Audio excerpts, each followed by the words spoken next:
Yo, what's up, everybody? Welcome back. Today we are working on storing and loading user uploaded WebAssembly modules in our like silly little web app. So the context is we're working on this like collaborative Rube Goldberg machine. And the idea is that like there are like these balls and they flow through these chambers, but the chambers are defined by like WebAssembly modules, right? So here you're seeing like these platforms moving, the balls are bouncing off the platforms. This is like completely defined by like non like server like sorry non like application code, I guess we'll call it. Like this is coming from a WebAssembly module that's loaded on both the server and the client. The server side is managing like the physics of the thing, so he's like defining when a ball hits a platform and what the physics response to that is, and the client is rendering like a snapshot of the state of the WebAssembly module. So WebAssembly module like serializes himself, sends up like his serialized state to the client, and then the client loads that and says like, "Hey, could you draw this into this canvas?" We've been working towards the idea of like uploading these things. So right now we like hard code which WebAssembly modules we're going to load on the command line. A couple days ago, we added the ability for somebody to go in here and like upload one completely unauthenticated. Keep in mind. But if I go here, now there's like a second simulation running. The long-term vision for this is that like these simulations will live in like the same world and balls will flow from one simulation to another, but that's not hooked up yet. And so what the problem with what we have right now is that if I like kill and I restart the server and I refresh, like that module that I just uploaded is like completely gone.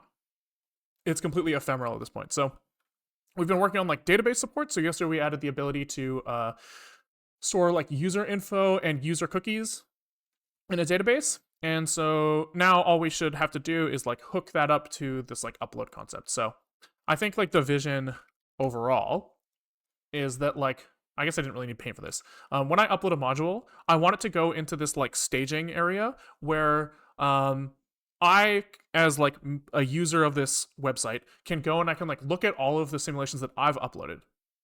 And I can like manage them. I can say like, oh, I actually don't like that one. I'm going to delete it. I'm going to replace it with a new one, whatever.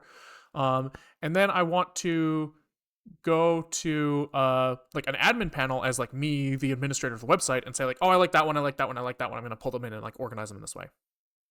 And so today we want to work on the idea of like uploading the modules, maybe attaching them to a user in some way, and then we'll kind of see where it goes from there. I think probably we'll go like add like the user page and then the admin panel, and we'll see how far we get. We'll see how far we get. That is the plan. That's the plan. Okay. So step one, we need to put the modules in the database. So this kind of lives in like this like server code. I think there's like an upload endpoint, maybe. Yeah, he returns URL purpose upload, and this is probably used like here, right? So here we just kind of say, hey, we have like a running simulation. Let's just like take the server, the chamber that we got, and we'll like add it to the simulation. And so this has to do something a little bit more intelligent here, where he wants to like maybe, let's think about this. So we kind of have like things are kind of scattered around right now. We kind of like server. We have this like database abstraction kind of over here somewhere. And then we have this like authentication stuff. So like, you know, which user is attached to like which cookies, and I guess that's just it. Which users are attached to which cookies. So this kind of talks to this kind of talks to this. And then we have this like app thing over here, and then we called it app, but this is kind of like more like simulation state. So like which simulations are being run right now, the state of like all of the balls in the simulation, the state of the simulations themselves, like which WASM modules are loaded, that kind of all lives like here. And the server also talks to like that guy. So the question is like who should own kind of like the database, like the tables in the database that say which user have uploaded which modules. And like kind of like the app right now kind of has like no idea about users. We should rename this like Sims or something. Right? He doesn't really know about users, and so like maybe giving him that concept of users doesn't really make sense right now. It depends on if we believe that the separate pages on these things are like views into our application or views into the database, and the application is just part of those views. Okay. I don't want to like dwell on this too long, so I think I'm just gonna like do this right now, and the server is going to like inject the thing into the database, and then add him to the like running apps afterwards. I think that probably makes sense. Yeah, I think that makes sense. Okay, because I just don't want to like maybe long term we're gonna kind of make it kind of more so that like this is one thing or something, and the server is just kind of like a wrap around the app. Because like sometimes I structure this stuff in a way where you have like the like HTTP section is kind of like a wrapper around like the actual application. Because like the reason I've done that historically is that like I'll use some HTTP framework to serve my stuff. And I'm like, well, what if I want to swap out that framework later? I want to like abstract away everything. I want like the server to own as little data as possible. But here, since like we've kind of like written the server a lot ourselves, then like maybe that's not as big of a concern. I don't know. I will think about it later instead of right now. Okay, so do we store the database at all in our server? No, but we can just do that. We can just get a reference to it. DB is DB. And down here, we should be able to do something like self server DB. And here we need to add something. So we actually have to implement that first, I guess. Yeah, we have to implement something. So here, I guess we're gonna do something like function add chamber. And the chamber is going to use ourselves, the database, and he's gonna like be attached to some sort of user ID, which I think is an I64.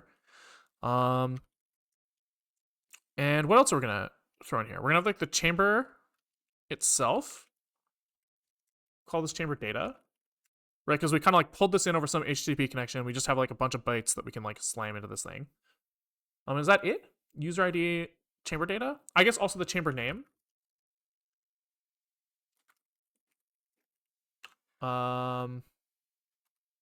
Here's a const-u8 slice. And I think that's kind of all we upload in the form. I'm trying to like think right now, do we need anything else associated with it? Probably not, right? And if we do decide that we want something more, it's like we don't have any like deployed databases to worry about like backwards compatibility or anything. So I don't think it's like a big deal. Not a big deal. And I'm thinking what we'll do is we kind of have like, we're going to like put this stuff somewhere on disk and then point in the database to which one of these things on disk it is. So I guess maybe we'll call this like chamber folder. And we're going to make a path. We're going to like create the directory for these chambers. And so I guess we'll do something that looks kind of like, we'll have like the DB path, and it's going to have like the like SQLite database as well as like chambers, right? And then this is going to have like just kind of like, how do we want to manage this? Probably these are just going to go by ID dot wisdom or something. That makes sense to me. So maybe what we do is the database, like like how do we get into this state? The database is going to have to like say, hey, I want like what is the ID of this thing? And then he can like make the path for that thing. We can write the file there. And if the file write fails, then we remove it from the database. That seems reasonable to me. That seems pretty reasonable. So the flow is get ID for chamber from database, write chamber to file system, and then error defer remove rollback transaction, I guess. Which makes this really straightforward. What the fuck just happened? Why did when I saved, why did it jump to the top of the file? That's so fucking weird. Okay, but before we do any of this, we kind of have to make a table for these chambers. So let's go over here and just make a new table. So here, if we fail to make the table, we're going to say fail to create chambers table singular. This is going to say create the table if it doesn't exist of chambers, and he's going to have an ID that is an auto incrementing primary key, which is not the same as this sessions one, because the sessions one was using like a randomly generated cryptographically secure session ID. that we were injecting. But here we can kind of say, like, I don't fucking care. Just, like, give me whatever the fuck you want to give me. Give me what you want, baby. And then we're going to have, like, a couple tables or a couple fields in here. One of them is the name. And the next one is the something. Name. And, dude, am I high? So this is text. Not null. We have to have a name. I think we have to have a name. We'll enforce that, sure. And the path is a text, not null. And the user ID is a integer, not null. Yeah. Yeah. And then foreign key user ID references user's ID. That still seems correct to me. And we can actually, first, let's just intentionally fuck this up. Run zig build test. I have like a sanity test that, what does he do? I have a sanity test that runs like instantiates a new database and like adds some stuff to it. So theoretically, if I fuck this up, then this should fail, which it does, which is good. That is good for us. So let's unfuck this up now. I really wish, I feel like I'm like high for thinking that SQL is like, why the fuck do we like compile statements at runtime from like strings of text in our data, like in our program? Like, I don't really understand why we do it this way. And it kind of sucks that I have to like runtime validate. Like, I have to like compile this stuff at runtime to make sure that I didn't typo, which is crazy to me. Crazy to me. But it's fine. It's fine. Okay. So then we are going to want to like get a, when we add a chamber, we now have like a table that we can write into. So let's write into that table. So we're going to write like something like insert into, I don't know why I started with a copy paste there. That's kind of silly, but it's okay. Chambers. What is it? You put like these braces here and then values like this. With commas probably. Insert into chambers these values. And then we need to get the ID that we inserted. So returning chambers.id. Is there a reason why we're not storing WASM in the DB of the size? When I looked up if I should do that, the answer I got from Googling was no. But I don't really have like a good understanding as to why. Like why like a blob is that bad to throw on here, but I do kind of see the argument that the file system is very good at storing big files. It's like kind of like its whole life, its whole job. It kind of sucks at like iterating files compared to a database, but I can kind of see the argument there. So I don't really know is like the answer, but it like all of the advice I've seen in my life this far is that I should not store big blobs of data. SQLite has an opinion on that. Small blobs. I guess it depends on what a small blob is. 10 kilobyte blobs. Okay. Okay. Do they have like a, like, what is like the like size limit on this thing? Gotta leave, have fun. All right, catch you later. Bye. Takeaway is this. Either way, okay, so, okay, you know what? If you are linking me this, I will allow it. Because this also, like, reduces complexity. So I kind of just like that in general. Well, let me think. Because will grabbing the blobs from the database, will that be simple? You can't serve a WASM blob straight from the database like you can from a file. Well, I mean, both of these things are just copy-pasting bytes into like an output stream. And I'm going to limit the size of these things so that like they shouldn't be like megabytes large, right? Like I'll probably limit the size to like in the order of like tens of kilobytes. So reading like tens of kilobytes from the database and sticking them into a vector and then copy pasting that vector into like a HTTP response should not be that expensive, like any more or less expensive than reading to disk, because I can like eat the memory cost. So maybe I will do it that way. I'm okay with it. Let's do it. You've convinced me. So instead of path here, we'll just store data, and we'll call this blob, not null. You can read blob string from sqlite IRC. Oh, that's kind of cool too. That's interesting.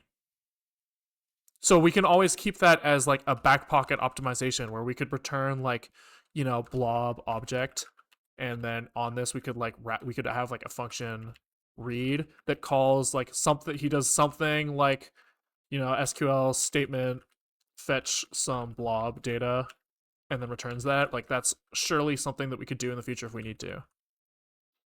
But for now, let's just kind of yoink the whole thing. I'm okay with it. Okay. Blaze it. God, what a fucking stupid thing to say. Do I need an ID associated with this thing? Let me think about that. To be honest, I was just asking, never done it myself. I mean, I'm convinced the 30, especially because I know that the files are going to be relatively small. So why have you stopped using Tiling Window Manager? I've never used a Tiling Window Manager. I've had the same, well, I shouldn't say never. I should say for the duration of this stream, I have always been using Plasma 5. It may just sometimes look like a Tiling Window Manager because I no border the things on the right. But this header bar has always been here. And this taskbar at the bottom has always been here. I'm like 95, 99% sure. But human memories are failable, so, who knows? Okay, sure. So we have the data. And when we insert into this thing, I guess we are going to insert into chamber name, chamber data. That's not what I called these things. I called them just user ID, name, and data. User ID, name, and data. Name, data. And do we need this ID for anything? This like return ID? We do, for sure, right? Because what's going to end up happening probably is right now we kind of have like simulations ID that we like, or we kind of like when we do gets, we could do like get 0 simulation state. And I guess these map to like the array positions in our array of simulations. But if we were to like add and remove chambers here, those would not correspond to those. So we don't need like a chamber ID for that.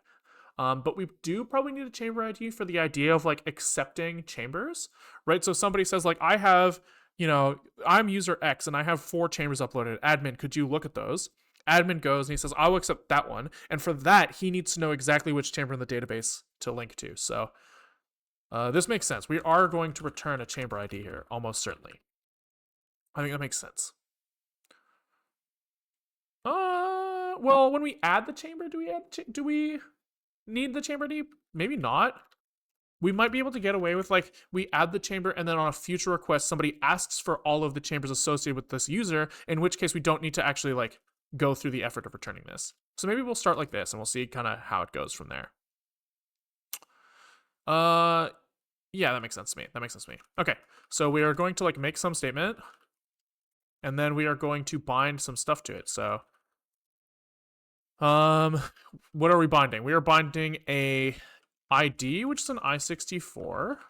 So this is gonna be SQLite3 bind int 64, I think is what it's called. Yeah. And this is gonna be statement at position 1, and this is gonna be the user ID. Then we are going to bind the chamber name.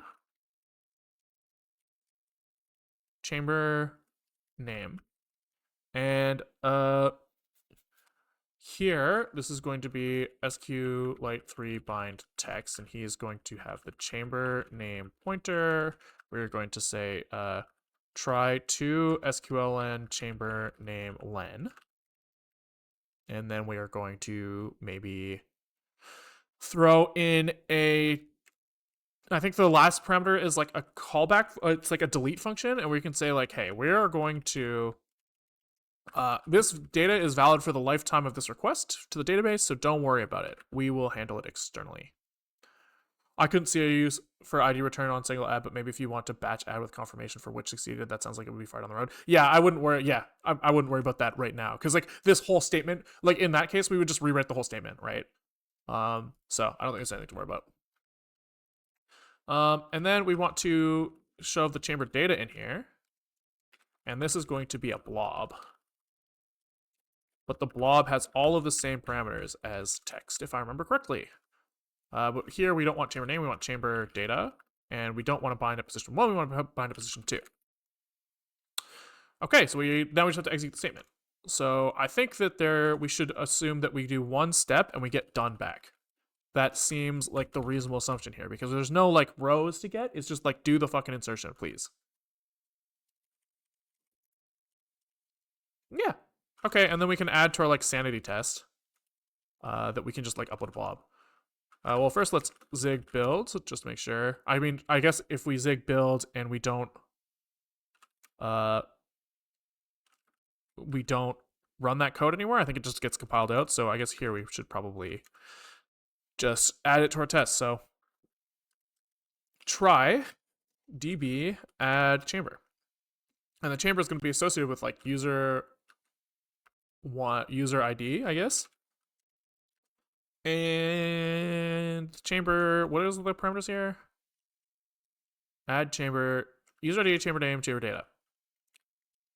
So in the test, we don't have to worry about the chamber data being reasonable or valid. We can just say like name and data, and then we can get this shit back later and check that it's okay. Which I guess means, well, first let's see that if insertion succeeds at all, and then we can write like the getter function, fix it. But it does not because we suck fat donkey balls. 143. Interesting. So the preparation of the statement succeeded, but the execution of the statement failed. I wonder, I don't really know, like, I don't have like a clean mental model of like which stage is responsible for what. So I don't really know what to expect there. Is it because I didn't put a semicolon here? Seems possible. Nope, this is still at 143. This is a weird spot for this to fail, I feel like. Can we maybe like at least like print the ret? Stood debug. I guess we'll maybe breakpoint here. That seems reasonable to me. And we can maybe run this test.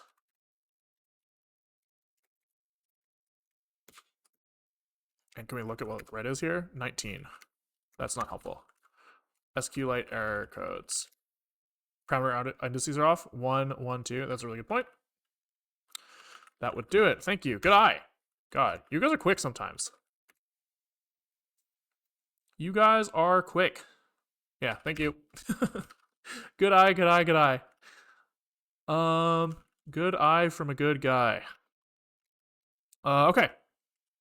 So now we should be able to get chambers. And the question is like what is like the API that we're expecting here? I guess initially, so step 1 of this thing is just going to be like we unconditionally accept any chamber and add it to the simulation forever. That's like stage 1 of this, in which case the API that makes most sense is just to get every single fucking chamber, right? Now, later, we are going to maybe look for committed chambers or chambers associated with a given user, but for now, we can just get all of them. Fuck it. So maybe we do something like this where we have a chamber and he has a name. Const-u8, he has data and ID.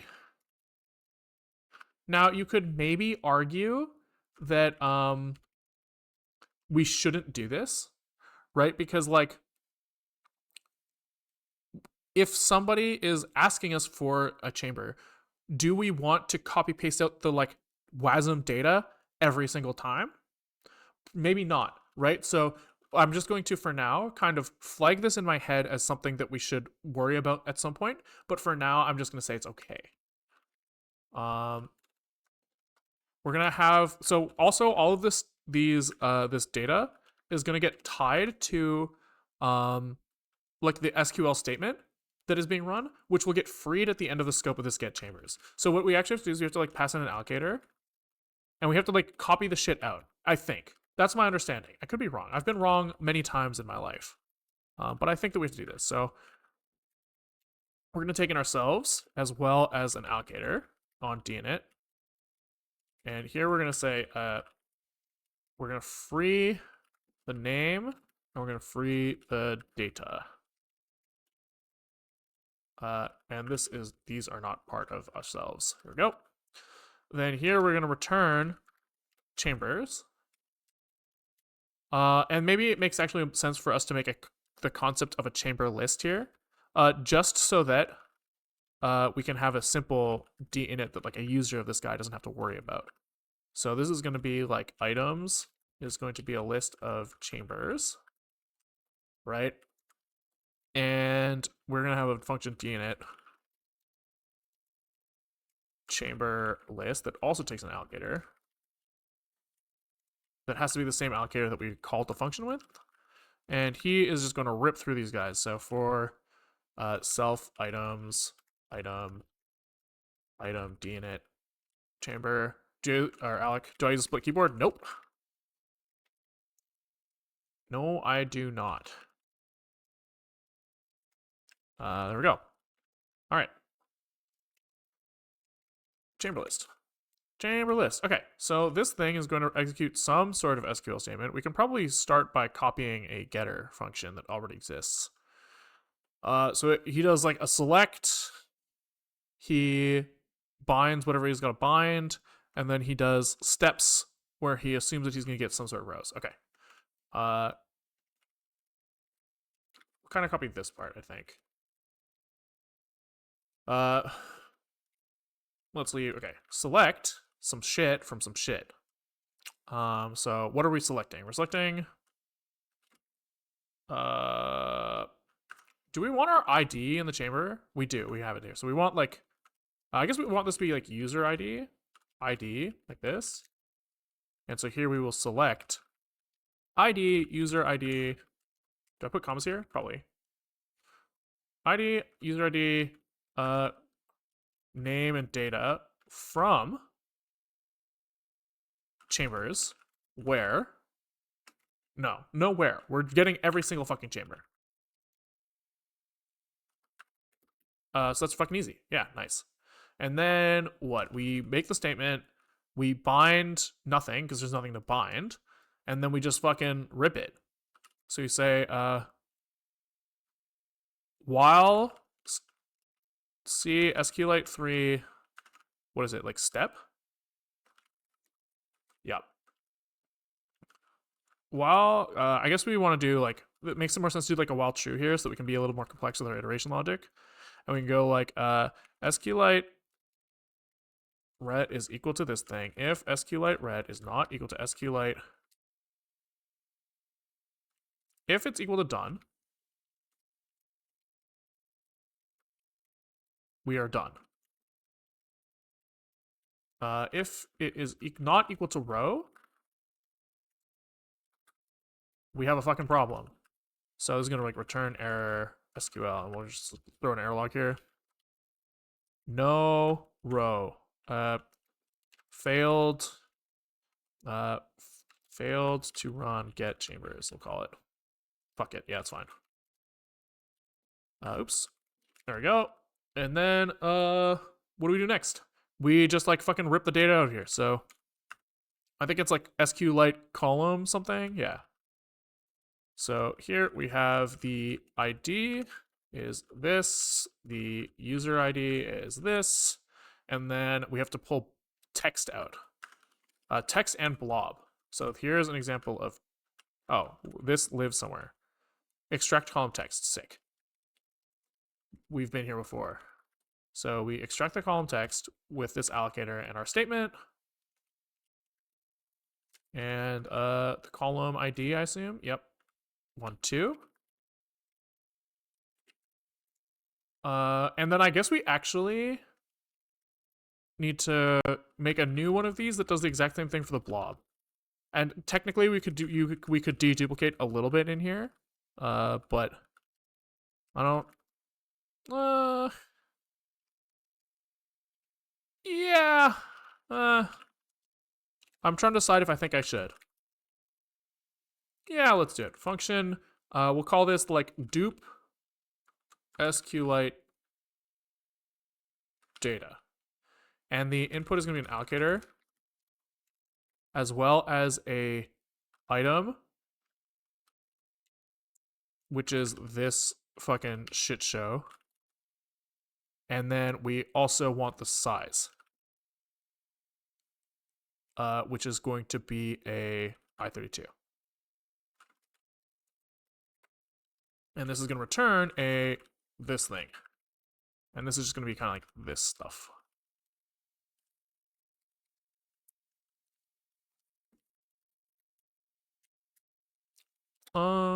This is, I guess we call this item one here, so we don't have to like change any words.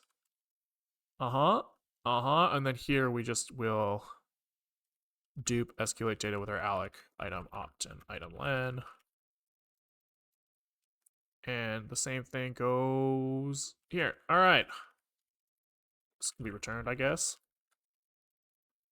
And now we have a extract column blob at row 3. And this is the data. This we need to fail. If we fail, we need to free the thing. And we have to do the same for data.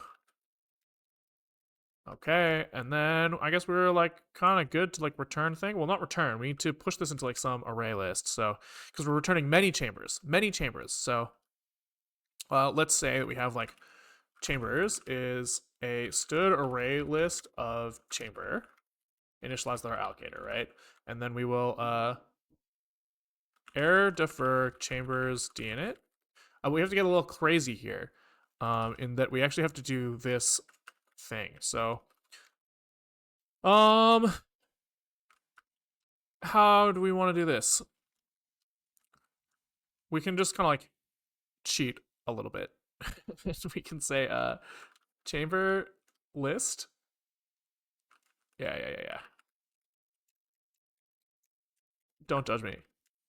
No, this won't work. Fuck. Fine. We'll just kind of rip the whole thing in. I don't know. Doesn't really matter. Chambers, items, chambers unit. Yeah, it is slightly different because this is like a list here and this is an array down here, or an array list down here. So I have to call this instead, but it's fine. It's fine. You could do something like you could split this function out, but I don't care enough to do that right now. But I will do that later, probably. Okay. So now we push this stuff into our guy. So we say chambers append. We are going to try this. We're going to try to append our chambers, which are ID, user ID is user ID, name is name, and data is data. Okay. Chillin'. And then if we make it to the end of all of this and we are fine, we then take our chambers and we create them, turn them into an own slice. And then we items, I guess we'll call it. And then we say return items equals items. Okay. I think that's fine. So now we should be able to go into our like sanity test, and let's say that we add like 3 chambers. Like this. And now I'm kind of feeling the desire to have the types of the IDs returned. So that it's easy for us to compare which is which. Even though it's not really like required externally. You know? But then we have to like write the extraction code here. I guess it's fine. It's just sqlite. It's just this.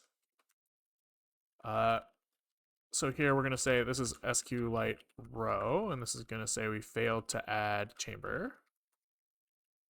We'll call this failed to get chamber ID. And then here, we'll step it again and just assume that it's done. Yeah. Yeah, perfect. And then here we wait, where'd our int64 grab go? column int64. Here we go. So we get this, const ID is this, we return ID, boom. Now in our test, we can go and we can say we have const ID 0, ID 1, ID 2.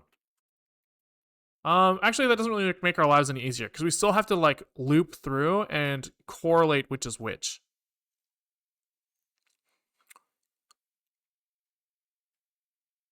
Yeah, it's not trivial, huh? I guess we can say for. There's only 3 of them, so we can just double loop it. Fuck it. So this is gonna be like some usizes. And it's gonna be ID, ID1, ID2. We can call these like chamber IDs, I guess. And this has to have a ampersand in front of it here, I think. We're gonna look over each chamber ID and we're gonna check. Well, first we have to like get all the chambers.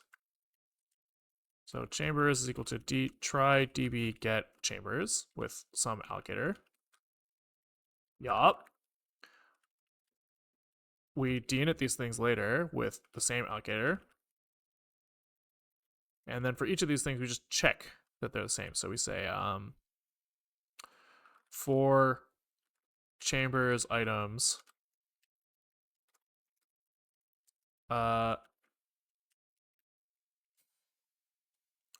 stood mem find index of. We can like index of this thing. That's not really what I want because none of these have like custom comparison functions. Oh, like we have to like rip the list, find the ID, check that the ID actually matched, and then break out. So can we just do like function? Oh, God. Okay, fine. It's fine. Function index of chamber. And we will say that we have some ID, which is an I64, and a chambers, which is a bunch of chambers. And this will return a possible usize. And then we'll go for chambers. Chamber. If ID is equal to chamber ID. Return. We have to return the index. So this gets an I, we return null. And then down here we can say index chamber IDX is equal to index of chamber given our chamber ID and our chambers items. Why does it think that that's a fucking... Oh. That's why. Okay. Chambers.items, or else we cannot find the chamber. Error. No chamber. Now we have the thing, so const chamber is equal to chambers items at chamber IDX, boom, and we can compare each of the fields. Which means that we shouldn't actually loop over these things because we haven't actually tied these things together. Fuck me. I guess we'll just do 2 chambers instead of 3. And instead of doing a loop here, we'll just do each one fucking manually. Fine. Chamber index is chamber ID. Chamber is this, and then we say stood mem. Stood testing expect equal strings. We expect the first one to have name as chamber name. We expect it to have data as chamber data. We expect it to have user ID as its user ID. And then here, let's actually use user ID 2. So we have 2 users, and then we should call this chamber ID 2, and then we just do the fucking same shit with chamber 2. Gross. I know. I don't like it either. Name 2, data 2, chamber 2, 2, 2. 2, 2, 2, 2. All right. But hopefully we at least get something that works. Fuck, 147. So this seems to be a variable ret. Fine. He doesn't like this init dinit at 189 because this thing needs to be variable. So here we need to iterate over pointers instead of copying out the structures. Name is wrong at 217 because here name is nullable? Right, because the thing might be null. I see. In the case that our database is fucked up. So here we'll just say std log error. What is this? Chamber has no name, which would be a bug, but you know, it's better to return an error than to crash in the case that your database is corrupt, I guess. You could argue. I will argue that. And then it's the same thing here. Chamber has no data.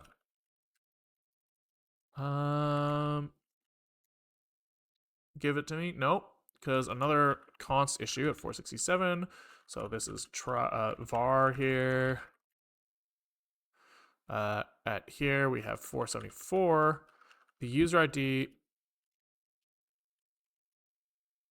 The fuck? Oh. Expect equal. Not expect equal strings here. I will allow it.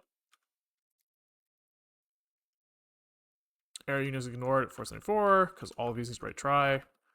Alt F4, thank you for the raid. What is up, everybody?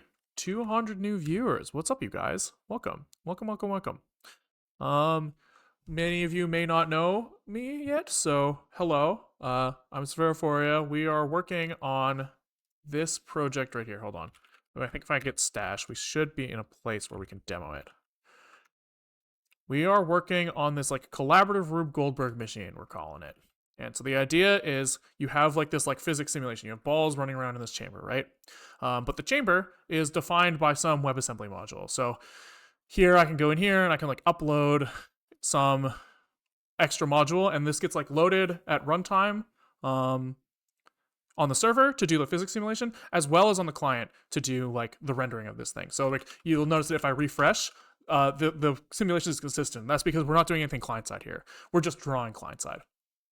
And so what we're working on today is we are working on like this chamber upload mechanism. It's not like stashed in the file system anywhere right now. So we are like shoving this shit into like a sqlite database and trying to make sure that like we're working towards like a user will submit like 5 chambers, right? And I will have to approve those chambers for them to be shown on stream. Like eventually what's going to be happening is like these chambers are all going to be stitched together in some way, shape, or form, right?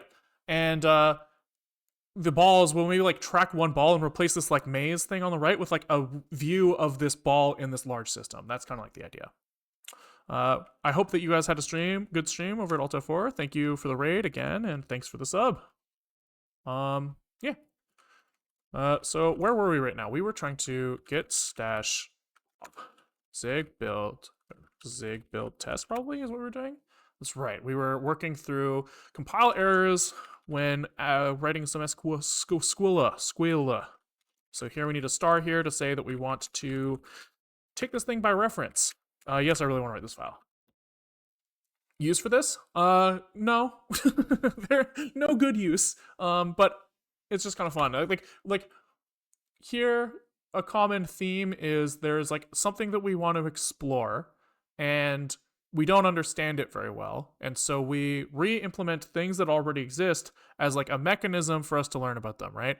And so here, the project itself isn't like a thing that exists, but there's a lot of like things in here that are kind of interesting, right? There's like physics simulations, there's WebAssembly on the server, there's like Zig, like web server. We've been kind of looking at like how do you do like async event systems in Zig, like stuff like that. How do we handle databases in Zig, right? So there's some interesting stuff despite the fact that the project itself is relatively useless, but fun. Okay, so it looks like our sanity test here that adds 2 chambers to the database and pulls them back out. It looks like that's working, which means that here on upload in our server, we should be able to do something like self server db add chamber. And we should be able to say, well, first we actually have to find what user this request is associated with, which wasn't something that we had to do before. But that's okay, because we should be doing that anyway. So we parse our multi-part request, and before we do anything, well, maybe even before we try to read the request, because the request is going to have a bunch of data in the body. Before we even try to get that data, we can just like short circuit this and say like, fuck you if you're not logged in. So we should be able to do something like, I think we have like a self server auth. And in here, we should be able to say, hey, we have some header buffer, and in this header buffer is going to be a cookie. And that cookie is going to tell us if we're logged in or not. If we're not logged in, then go fuck yourself. So this is going to return, this is like a failable thing that will return an optional user. So if there is no user, that's also a fucking problem. So we're going to say here, the user is this. And I think that if I remember correctly, the user has some fields on it, like that are copied out of the database that are kind of strings. So we have to user dinit when we're done. And in here, I guess this is just an error. So we return error, not logged in or something. Who fucking cares? And log an error as well. User is not logged in for upload. Maybe logging an error here is kind of aggressive, right? Because people kind of argue sometimes that errors should be reserved for like real problems. And this isn't really a real problem. It's like somebody's just kind of trying to cheat. And so really this could be a warning. I think that's probably more reasonable, but we've kind of been using errors everywhere related to like stuff related to a request going wrong. So maybe we'll just kind of keep using error and we'll batch fix them all later. I like that. Propagate the problem. Okay. So then we can like parse the multi-part request, and we like can look for both the chamber and the name. So this is going to say name, chamber name. And we'll say no chamber name. And once we have all that stuff, we should be able to now just shove that into the database. So it would be like self server db add chamber. And we should just be able to say user ID. Is this the right ID? Yeah. Because there's like a Twitch ID as well as a user, like a database ID. So I need to make sure I get those right. Really, I usually strong type these things so that I can't fuck them up. But, you know, we're lazy around here sometimes. What goes in this thing? Chamber, user ID, chamber name, chamber data. So, boom, boom. And if everything's good, we should be able to like run this. It doesn't compile. It never fucking compiles because this guy kind of expects that we de-init him with, where is the fucking, whoa. Oh, I see. We use the allocator of this, which is kind of confusing. This is like a bad API. So this, even though we have an allocator stashed here, it makes more sense for the user to pass one in. And then here we will pass in our allocator and then free it with the allocator. Now, technically these are the same fucking allocator, but just like from like a user perspective, it makes more sense for like, for me to have to, how do I say this? So users are not owned by this like user authentication mechanism. These are owned by the database. And so from the database's perspective, he doesn't have an allocator associated with him. So the user infos shouldn't have allocators associated with them. Storing like an allocator in here, just so that you can like de-init is like kind of like a waste of like, you know, like 10 bytes, 16 bytes or who fucking cares. But like, just, you know, it feels kind of more correct in like Zig land to kind of do it this way. Is this the only place I call user for request? Because I have to fix this somewhere else as well. Alec? And then do I just have a leak here? Oh no, I was just cheating before, like a fucking idiot. Okay. Do we build? No, we never build. It never works. 321. So add chamber returns a chamber ID that we don't care about right now. So we're just gonna like delete that shit. Okay. So now if we run this, we should refresh. Node, we can upload a chamber. So here we'll upload this thing, upload. And now this is here, great. And we should be able to see that in our DB, we should see the chamber there. So we do have a chamber, and this does look like WebAssembly, which is a good sign for us. Come on, why give me a draggable bar if you're not gonna let me drag it, man? But this is a really good sign. So I think what would kind of be nice is maybe it makes sense for us to just quickly rip that thing out of the database and dump it to disk and make sure that like it's really the chamber that we uploaded. Otherwise, we have like a possible problem there. And it's good to test this now instead of later, I think. So I think we can do something like, we can probably get away with just making like a shitty little main function that instantiates our DB. So we can probably like import source db zig. And we can probably just like initialize this guy with a folder. Yeah. So const db, probably var db is equal to db init with a folder that we know is db. We know that. Why store in the DB? Because we want to make sure that this is supposed to be like a long running simulation, right? The vision is that like, you know, I'm gonna run this on some server for like months, right? And if the server goes down in that time, it would be nice for the simulation to resume from the same point, right? So the WASM data needs to live on the server somewhere. If you're asking why am I storing the data itself in the database, I was going to store it on the file system, and then somebody linked me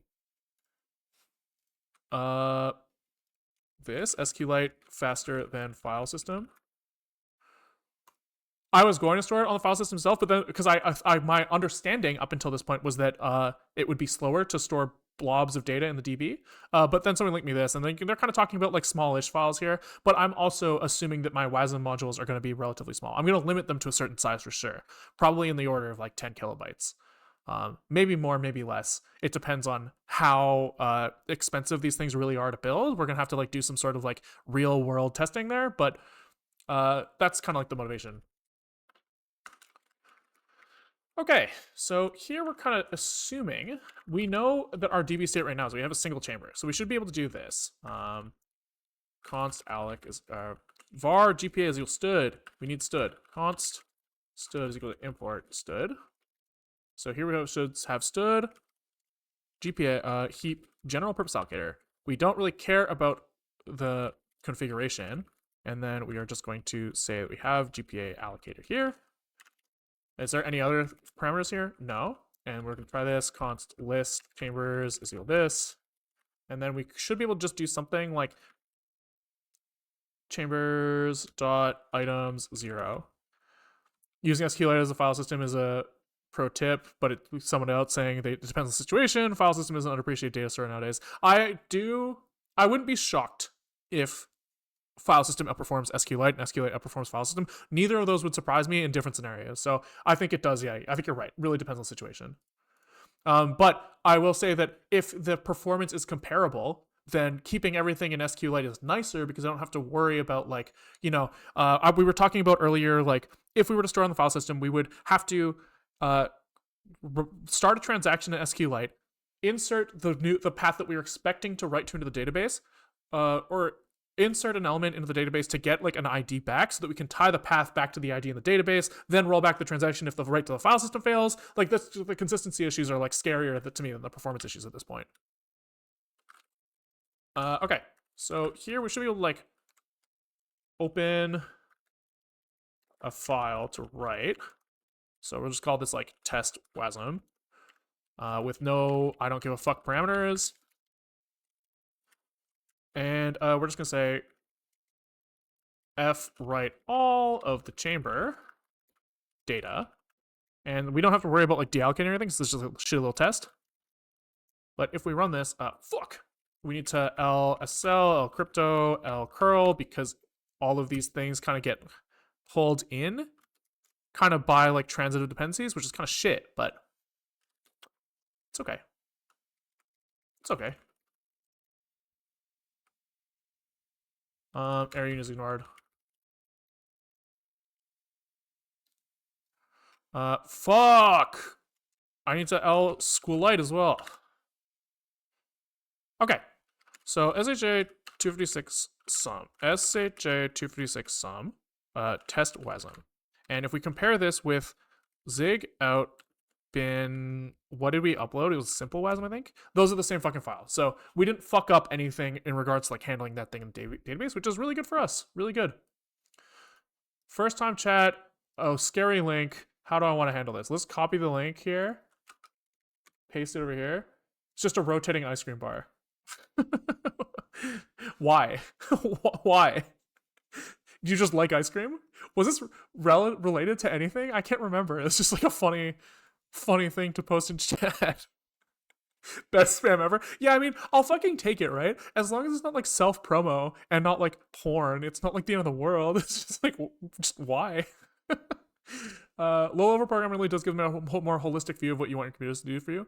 I will say that like that's also a lot of the reason why we do a lot of what we do around here. It's like implementing stuff really gives you a like good intuition on why like how things will behave. And so like I find that the longer that over time, the longer I do stupid shit that you shouldn't do, right? Everyone's like, don't write your own web server. Why would you write your own web server? But like by doing that, you build an intuition about what real web servers are doing.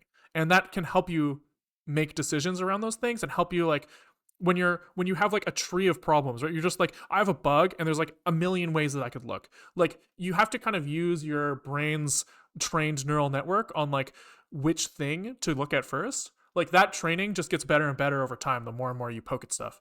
So I do appreciate the idea of getting under the hood and looking at stuff that you shouldn't necessarily have to look at.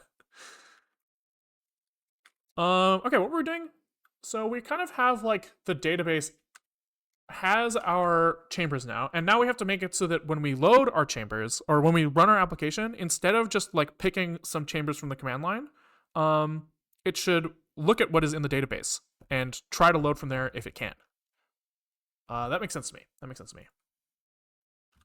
Okay. Yeah, that makes sense. Dude, how many times do you think I'm gonna try to foreground Vim before I realize it's not fucking open? Let's write the timestamp down here. So we're at like 57 minutes into stream ish. So 8 seconds. And I guess let's just start by in initialization.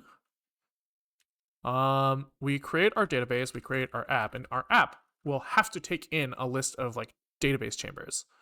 And what does it actually need? Does it need the names? No. Does it need their IDs? No. Does it need their data? Yes.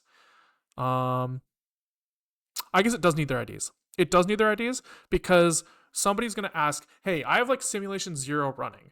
I need the data associated with that. And we could either like rip that data out of the database and store it in memory and serve it from this like application side of things. Or we could say, let me look up that ID and grab it from the database. And that makes way more fucking sense. So I guess that means that the application, like the simulation state or whatever we want to call it, we're calling it app, but app's a bad name for it. He should have the idea of database IDs for chambers. That seems reasonable to me. And I guess him being tied to the database and saying, I will not run any chambers that are not from the database also simplifies things, right? Because then we can just like assume that every single chamber has a database ID. So let's do it that way. So that actually kind of indicates that we should ditch this concept of passing chamber on the command line. So we can kind of like just ditch all of this shit. Oh, fuck. Wait. Let's checkpoint. Whip. This is going to be chambers to DB. Okay. Now let's start ripping out code that we don't want. So this goes away. This goes away.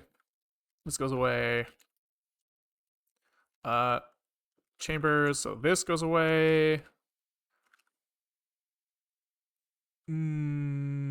Fuck.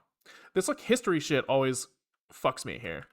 So at some point, we kind of decided that like we were having like physics simulation problems. And so like we had like a ball here, right? And like a ball comes in from here and he hits it and this ball falls to the floor. Which still happens today, actually. It's a bug because we only check for if like the initial path of the ball crossed the surface. We don't check like after we do one collision resolution, like all of a sudden all the balls move around. We don't like push things out of surfaces when we should. But anyways, when we were investigating this, we kind of implemented this like replay system where we have like a save button here and like a save button here where we say like, could you like just write down like the last 10 steps of everything in the fucking world that happened, right? So that includes like the platforms in our like little platform simulation. Like we write down that this one was here and this one was here, and we write down that the ball was here and the ball was here, and then we like step a little bit and we like write down all the positions of everything again. And then the idea there was that when we want to debug some stuff, we can kind of like replay from history a thing that happened. So here, the fact that we're like, okay, so sometimes we're gonna like load from a history file, then it kind of makes like we kind of almost want it to be tied to a specific chamber in that case, but in the future maybe not. Anyways, so this history stuff is a pain in the ass, but I'm just going to kind of like ignore that for now and kind of like fix history, because I don't really know what I want that to look like right now, and maybe we'll get a better idea as we go on. Okay, so this guy is not going to own any chamber lists, so fuck all of this. And when we init the application now, we are not actually going to use the chambers here at all. Yeah, that makes sense.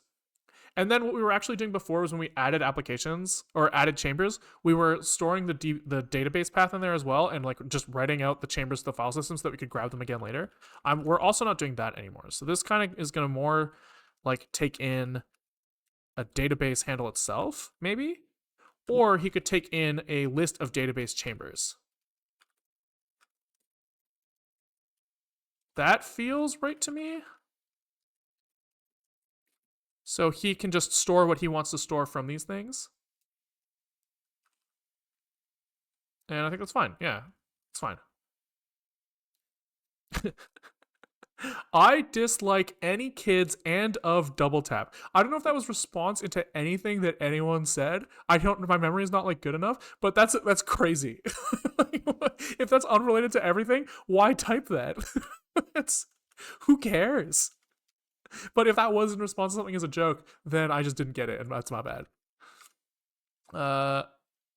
Okay, we're gonna call this is like panic unimplemented here, and then we don't have to worry about that, and then we're just gonna do the happy path here. So the happy path is we have some chambers. And here, this is no longer gonna take in chamber paths. This is gonna take in chambers, which are going to be db chambers, which means that here we kind of need to import db, which is fine by me. That was my phone autocorrect. I forgot about autocorrect. I don't know if I'm like fucking nuts here, but I turned that shit off. Like, is that crazy? I would way rather type the wrong, like have my text be like a like letter soup than to type something misleading and wrong, you know? And so I like turn off autocorrect all the fucking time because I just like, and then I just typo a lot. And like people are like, what the fuck are you saying? I'm like, yeah, sorry, I don't know what you want from me. It's a hard life out here. Okay, so this turn off autocorrect but leave the suggestions bar on. Yeah, like I'm ever gonna like the problem is that like I'm never going to click the suggestion bar because like I've already pressed enter before I've read what I wrote, let alone what was suggested to me. Okay. So this guy before was iterating over like a list of paths of chambers that he wanted to load. But instead of doing that, now he has like the data of the chambers themselves. So for now, all we have to do is kind of like, we don't have to open the file. We just kind of append chamber. What does this do? He takes in data of a chamber. So for now, we just say, this is going to iterate over our chambers. So db chamber, I guess we'll call it. And we're going to append db chamber data? What the fuck is in this thing? Data. And surely this also is going to have like the database ID for us to be able to like serve that file to the client later when they ask for it.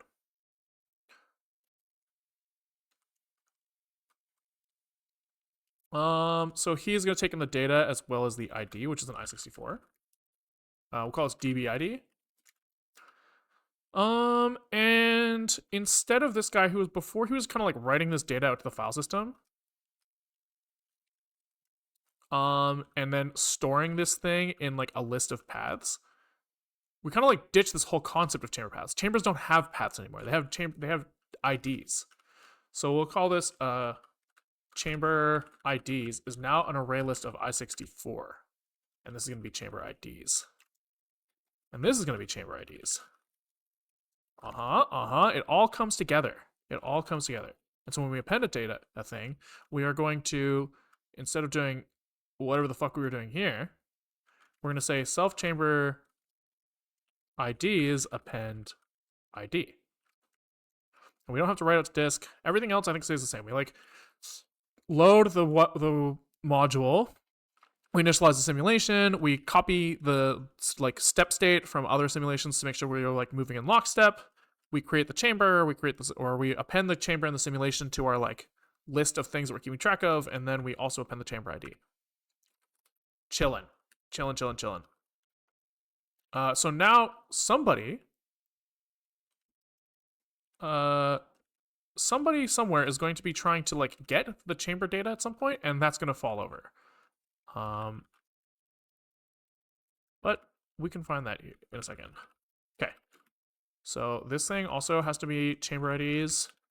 And this is chamber IDs here. And this is going to be self chamber or chamber IDs dinit out. There we go. Hi, what your best way to learn? I get the sentiment of the question. It's just phrased a little funny. We kind of talked about this a little bit earlier when people were talking about the fact that we're pretty low level. I think for me, I suck at reading, right? I suck at I think that like watching stuff and learning from that is like a real false positive. Like I think that it gives you like a broad context on something, but unless you just do it yourself, you are tricking yourself into thinking that you know more than you do. That's my experience, at least. I shouldn't say you. I should say me, right? Because everybody's different. But I find that the only way that I can really like grind something into my brain is by just fucking doing it. And so that's why you see us doing a lot of the stuff we do on this stream. It's like stuff that like nobody should ever really do, right? Like, let's see, right? Like, what have we done on here? We've like worked on an operating system, like worked on like a terminal emulator, like QR code decoder. Nobody should ever do these. You don't have to do these. And like in production, you wouldn't do these things. But like it helps with the idea of like now next time when you do it for real in production, you'll have like good understanding of what's going on under the hood, and that'll help you make good decisions. So I think that like when you ask like how do you learn stuff, just like find something that you're interested in, and when you hit problems that you don't understand, don't ignore them, don't like gloss over them, just like keep fucking grinding down the like I don't get this. How does that work? And just keep poking and prodding until you are like 15 years into your career and you get stuff. It's a little bit of an exaggeration, but that's what that's where I'm at.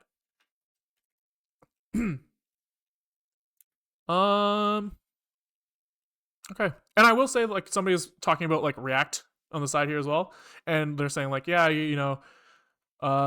reading vaguely about React internals, different forms of concern, Haskell for is never actually learning it. I will say like I have a problem with things like React, which is maybe unwarranted and maybe unfair, but I feel like I don't understand how you could be a React developer and understand what the fuck is going on. Like, no offense to anybody who's a React developer. I'm not saying that you don't understand what the fuck is going on. I just like can't conceptualize how the fuck I would make good decisions in that world, because it's like you're so far away from everything, and like trying to like build a mental model like what the hell is the computer doing right now seems like impossible to me. And so I'm like very thankful that like I live in this world where I don't have to deal with that, because I don't know how I would function. It seems like very difficult. Okay. What was I doing? I was trying to make sure that our application serves chambers from the database. That's right. And we just injected chamber IDs from the database in here. And so, theoretically, so am I dumb or no? I mean, I can't answer that for you. What the fuck? This is in main. So here, oh, I see. This is just history file. Okay. Init from app arbs, this expected 3 arguments found 2. Right, so this init from app from args. So he needs to get the chambers from somewhere. Right. So here we need to say db get chambers. Try this. Const db chambers equal this, and then we have db chambers dot items. Chillin'. This guy expected 1 argument, found 0. What the fuck is the probably the allocator? I could look, but instead we could just blindly type. We love blindly type in here. No field named len in chambers. Am I fucking high? 217. Oh, this doesn't exist. Okay, fine. We'll just nuke this as well. Get the fuck out of here! Get out of here! No field chamber paths, right? So server, this is where we were like trying to get the chamber path from here. And instead, I guess here we just go to chamber IDs. And then instead of opening a file from that path, we just ask the DB for the chamber. So just all of this goes away. And here we should be doing something like we ask the database, given our server allocator, for a specific server chamber ID. So this comes from this. Oops.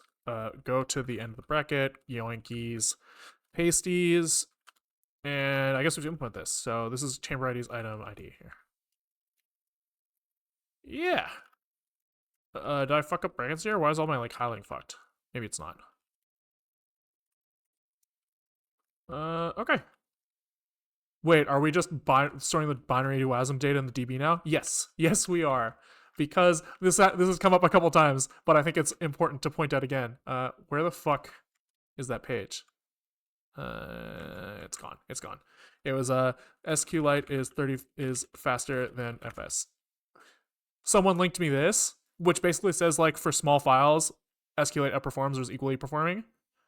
And so I, you know, here is this convinced me that I don't have to deal with the bullshit of trying to correlate between file system and DB. I can just shove it in the DB and not worry about it.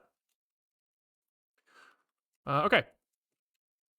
So now all of this kind of points to that we need a get chamber specific. So this is going to look a lot like get chambers, except, well, I shouldn't say it's going to look a lot like it. It's going to look somewhat like it. We're going to get a specific chamber now instead of a chamber list. We are going to select these things from chambers still, but we're going to do it on some condition. So this is going to be where ID is equal to some bound value, which means that we need that value. Then here we need to bind that value. So we say bind int64. Here we go. So here we say I would like to bind chamber ID. If this fails, we'll log something related to bind chamber ID. And here we will say that we are binding it at position 1, and the position is ID. And then we should just be able to, we don't need this loop,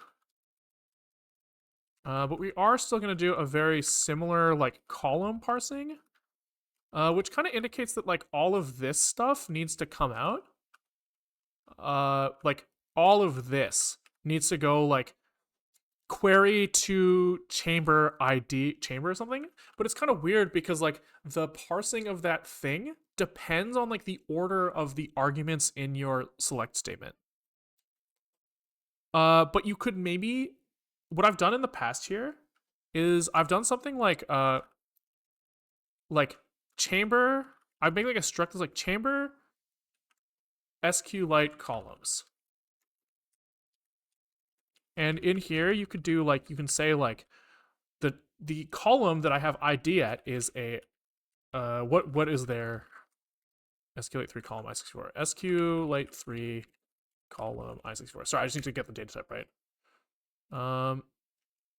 The data type is int, right? So here I just say, here are the columns of all of my things. So ID, user ID, name, data. Now, it doesn't matter what my like query is, as long as I know what the columns in my query is, I can call this generic function to like extract the data. So I can say here like chamber from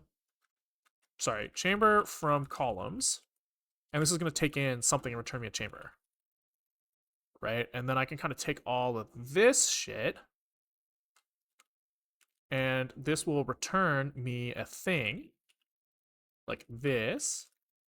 And then here I'm going to need to take in a statement. So the statement is a sqlite sqlite 3 statement, I think is what it's called. And then our columns are going to be defined by calls is chamber SQL like columns. Sick. Then here I can just say calls.id, calls.userid. Can you guys hear the garbage truck out my window, or is that just really fucking annoying for me? Because holy fuck, it's so loud. Only for me. That's good. That's actually really, that makes me happy. That makes me very happy. Because that means that like whatever audio system I've set up is working correctly, which is great. Chamber from columns. What do you think about window manager? You don't use it? I mean, I am using a window manager, right? You need, like, window manager is just a word for something that puts windows on the screen, right? So I am using Plasma 5, which has a window manager as part of it. I just don't think, so I did go on like the, your classic like college student, I guess like i3 probably isn't the big one anymore, but I went on my like tiling window manager kick in college, university, whatever the fuck you want to call it. And it was fun, but there was like, you know, all of the older people in my life when I was that age would all say, there comes a point in your life where you just don't want to fucking deal with that shit anymore. And they were right. I just don't want to fucking deal with that shit anymore, right? So like, even if a tiling window manager is like better in some way, like the lack of like a cohesive desktop that you get when you use that, right? Like when you launch like GNOME or KDE, like you just have like everything is there for you, right? You don't have to like worry about like, oh, I want to see the state of my battery. I guess I'll write a fucking ACPI parser thing so that I can like look at it and like shove it in my taskbar, right? It's just there. And so like the it's just there is important to me now, and it wasn't then. Okay, so we're doing chamber from columns. Okay, I might have a stupid question. SQLite just uses a DB file for all of the info in the DB, right? So how can it read the chamber info faster than you reading from disk? Doesn't it do the same thing? There's no permanent SQL server running that can cache stuff. It needs to fetch every time you restart the server. No. Okay, so I think there's a few things here. One, I don't know what the fuck is going on in the HUD in SQLite. I haven't looked, but we do have a long-term SQLite 3 pointer, right? So there it could be caching something. We don't know. But you could argue that like the Linux file system cache should do an equally good job. I find that, you know, the Linux file system cache often doesn't do what I want it to do. But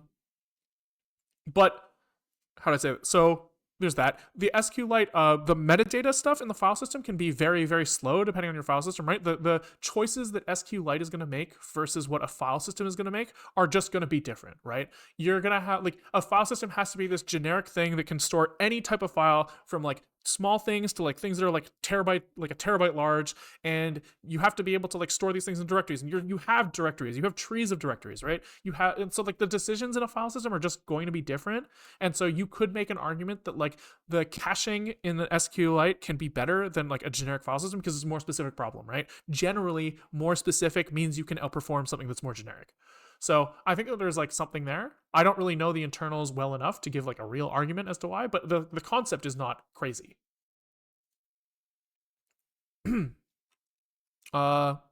Somebody's talking about like open and close, and that makes sense as well, right? Like you don't have to hit the kernel syscall barrier, right? You open the file once, you mmap it in, and then you're just like, I'm fucking done, right? And like it can be faster because of that. There's all sorts of things.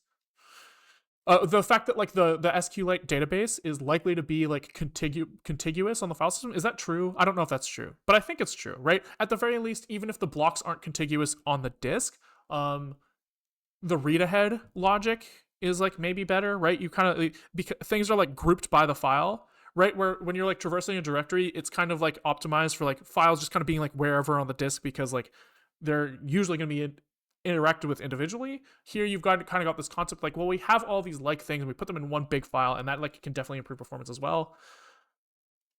But yeah, I don't know. I don't think there's a lot of possibilities there, but I don't have like the right answer for you or anything. You know? Okay. Hold on. What was I doing? I forgot what I was doing. Chamber from columns. Chamber from columns. So we were sorry. I clicked the activity feed. I had followers filtered out, and now my fucking browser is just slamming me with a bunch of people following, and they're saying they're all following me this minute, which is just not true. It's probably just like weeks of followers like backed up. Because I was like, is the fucking window broken? Because it wasn't showing me anything else. But who fucking knows? Who fucking knows? Anyways. That actually makes so much sense. Level stuff. I really feel like it doesn't get enough attention. People often talk about service level stuff. Well, glad you enjoy it. Glad you enjoy it. Okay. So here, I was trying to deduplicate get chambers and get chamber. That's right. And this is actually called get chambers still. This should be called get chamber. And we should say that when we step sqlite, we should see a one row. We should see one row and only one row. And then in this row, we should be able to get chamber from columns. And we pass in our allocator. And here we just say that the columns are id is equal to 0, user ID is equal to 1, name is equal to 2, and data is equal to 3. Then all of this stuff goes away, and we just try return this. I guess we don't even need to try. We just return. Right? Yeah. And then down here, this stuff we kind of give it the same treatment, where instead of doing whatever we were doing before, we say we have a chamber, and this stuff all goes away, and then this becomes chambers append chamber. The white wall is the end of the maze? Yeah. White wall is the end of the maze. I'm hypnotized. That is the goal. We did it, guys. We succeeded. Okay. So I think that that's probably good enough, right? This probably gives us what we want, and so we should be able to go into our server again. And we called this get chamber thing. It looks like that's all correct. So really, I think everything just works. Let's see. Of course it doesn't. It doesn't even fucking build. Why would I think it builds? It never fucking builds. Why do I ever think I should never say it will just work before I fucking compile it? Because it never works. It never works. Never works. All right. But if it compiled, then maybe it would work. Content tie at 287 in server. I guess I just accidentally deleted a character there. That's super cool. And len is not in chamber. So here we want chamber data len and chamber data here. And then this is fucked up actually. Oh, this is really bad. So here when we create like our HTTP writer, the way that we kind of have this thing structured is we have like an event loop, EL, event loop. And he kind of has like a bunch of like TCP connections associated with him. Right? And what happens is this is all running on one thread. And so like when we get like a new connection, this event loop will kind of like notice that there's traffic on a TCP connection, and he'll like call some sort of like callback when he sees it. Our callback has this like connection state. And one of the things that he has in him is like an HTTP reader and a writer. Okay, kind of. We're kind of like skipping over some steps here. And so what happens here is like this stage of our thing is like we are basically constructing this writer based off of what we see in the reader.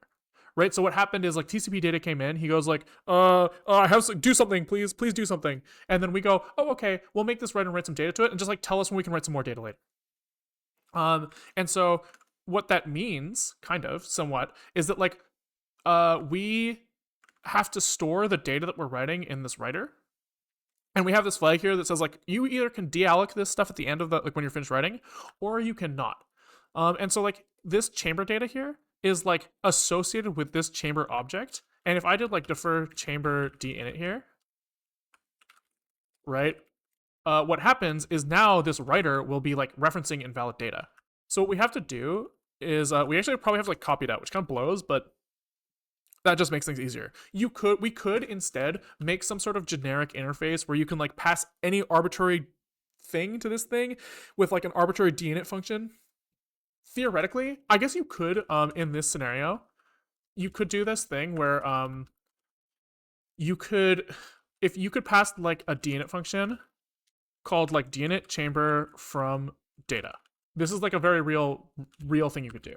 And this will take in like a data pointer like this. And from this data pointer, if you know that this data pointer came from this chamber, you can do this thing in Zig. They call it field parent pointer, where you say this is the field name data in a chamber. So field name, field pointer. Given a pointer to a field, returns the base pointer for check. So you do something like this. You say, I have this thing. Please give me like the parent thing from the child thing. And then from there, like since you know that this data is at offset, like this is what, like 8, 16, 24. So you know that data is 24 bytes off of this. You basically just subtract 24 from this pointer, and then you can call this dinit function. So you could do that. This is a common pattern as well in I think it's less common in Zig now. Actually, I think they kind of drifted away from this. But in like the Linux kernel, there's this sick macro. This absolutely fucking, the first time I saw this, I like lost my fucking mind. I like couldn't fucking believe it. But this is their macro where they say they do, it's the same thing, container of, where it's like you have the type and they look at this shit. If you see this and you don't know what it is, it's like, what the fuck are we doing, guys? Because you like intentionally dereference a null pointer, but the dereference only happens at compile time, so it like just turns into an offset, and that offset from 0 becomes like the location of the thing. Anyways, so you could do this, then call like chamber dinit. And we could then pass like a custom dinit function to our writer and then do this inside. But fuck that. I don't want to do that. So instead, we're just gonna copy this shit out. Alec self server Alec dupes dupe z or dupe, where it's gonna be a dupe of a U8 thing. Is that the old Windows screensaver above your cam? It is a recreation of it in Godot. What is dupe Z? It just has a null terminator at the end. Z for 0 terminated, I think. So we're gonna duplicate this thing, and we'll just call this chamber data is equal to this, and then error defer self server alloc free chamber data, and then that makes it so that we can just pass this thing in here and say, hey, here's the data. You can free it when you're done, and I'm not gonna fucking worry about it. And in the future, you know, someday we might find out that this is expensive in a way that actually matters, and we'll optimize it away, but for now, we will just do this. Do we compile? Fuck! We never compile! 286. Because this is supposed to be chamber data. What are we coding? Sorry, I just got here. Oh, no worries. We are working on a collaborative Rube Goldberg machine based around the idea of WASM modules being uploaded by users, and they will create one big chamber where balls run through, and we are working today on like the idea of chamber upload and persistence. So we want to make sure that when people upload chambers, they stay there, and we have like some way to like accept and reject chambers, stuff like that. Why is he mad here? Oh, because it needs the chamber ID. So const chamber ID is this, and he gets the chamber ID here. Yep. It always works first try. Yeah, if we just like really like scope the definition of first try. Fuck! Chamber is not a valid argument. Oh yeah, that's true. We did delete that argument, huh? I forgot about that. That was a while ago. Okay, so now we go in here, and if we go to our page, I actually don't know what'll happen. Oh! Wait, that's correct. Because before we started all this, we uploaded this chamber. Oh, hell fucking yeah, man. Okay, so let's upload a new chamber. Platforms. So now we have this simple followed by platforms, and if I close this and I open it again, oh baby, let's fucking go. That's sick, man. All right. Okay, so yeah, that's sick. There's a lot of things coming out of here that we should fix. So maybe before we move on to like trying to do a new feature, which is like the ability for people to manage the chambers that they've uploaded, I think it makes more sense to finish this feature off. So probably this stuff just won't get done today because we are an hour and a half into the stream. So I think probably cleaning this stuff up is probably going to take like 15 minutes, and then we'll be at around the 2-hour mark and we'll call it a day. Okay, leakies, cheeky leakies, we call them. So these are all coming from database in item clone. So it's like database 386. Whatever we allocated there is not getting freed. So we suck. Dupe sqlite data, extract column text. So here we error defer. This stuff is all error deferred correctly. What about extract column blah? Was it this one? This is all error deferred as well. But we return this stuff from the chamber from columns. We return this stuff here. Oh, it's probably just in main when we get chambers. Are we like deinitializing these things? We're not. So here we need to do db chambers deinit here. Just a little missing piece. Okay, self server alloc. Nope, just alloc here. Okay, refresh, Control C. No issues. Okay, what about Valgrind? Valgrind, and we'll kind of, we have to delete this chamber argument now, which is here. Okay.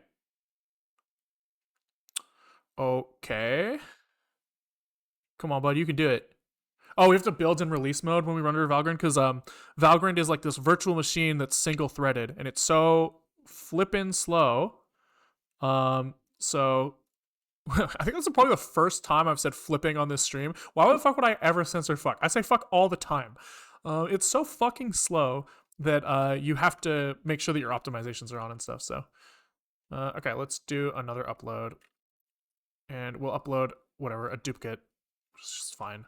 And then we Control C, and it looks like we're chill. Nothing missing. So, pretty sick. Not Nang, thanks for the raid of 66. Y'all are being too nice to me today. For those of you who are new here, I hope you had a good stream over at Not Nang. What we are working on is this thing. So let's not run under Valgrind because you guys don't need to see that shit. Get out of here. Fuck off, Valgrind. Okay. Okay, we are working on this thing. So the idea is we have this like physics simulation that is running here where the contents of this box are defined by a WebAssembly module. So this WebAssembly module has like basically a step function that takes in a bunch of balls, as well as like a render function that takes in a canvas. And so we just like basically step this simulation on a server. Like if I refresh this page, the simulations are in the same state. And we like load this WebAssembly module. We load a WebAssembly module on the server that defines the thing. We step the physics of it. The physics in the module defines how the balls respond to the features in the thing. We then serialize that state, send it up to the client. We load the WebAssembly module again on the client, load the state, and then render it. And so the idea is that this is eventually going to create like one large chamber. So the idea is that like later we're going to have like, you know, maybe this thing's going to have like a fan down here and it's going to like blow balls around. And then like one that's going to be over here and it's going to have like portal and the ball goes into the portal and shoots out another portal. And like maybe like down here there's like an orbit. So there's like a really heavy mass here and balls kind of like rotate around it. Maybe you have like one that simulates like a game of Pong and they kind of like go like this and like this. You know, there's like the idea is that we're trying to like basically enable any type of like crazy shit. And then the idea is that like users will upload these things, right? So you can upload this, you'll have like an account this is tied to your Twitch account, and we'll show like instead of this maze on the side, probably is my idea right now, is we'll like have this like large thing and we'll maybe like follow a ball through the chambers and like maybe we can like select which ball we want to follow, stuff like that. So that's what we're working on. Today was a database day and we just kind of got to the point where we used to kind of pass these WebAssembly modules on the command line, but now we have this like upload page where you can upload a chamber, and we just got to the point now where when we close and reopen this thing, the chambers are reloaded from the disk. I don't know, that felt too much like they were in the exact same state. I'm not really sure. I don't think that's supposed to happen. It might have just been like a little glitch, like a visual glitch, but yeah, that's what we got today. And so I was just going to actually call it for today for the YouTubers. I think that we have a little bit of like linter cleanup that we can do off out of the video, but So I'm just going to say, those of you who are new, who just got here, I'm going to be saying goodbye to YouTube, but you don't have to. We'll be on for like a little bit longer. So goodbye, YouTube. If you like what you saw, we stream most days at around 2 o'clock Pacific time for around 2 hours. Right now, we're working on the Rube Goldberg machine. We just kind of gave you the recap. If you are new on Twitch, there's a YouTube link and a Twitch link in the Twitch description where there are playlists for all of our previous projects as well as code associated with them. Like, subscribe, Twitch Prime. Goodbye, YouTube. Twitch, we're going to go for a little longer on some of that like linter stuff we were working on pre-stream.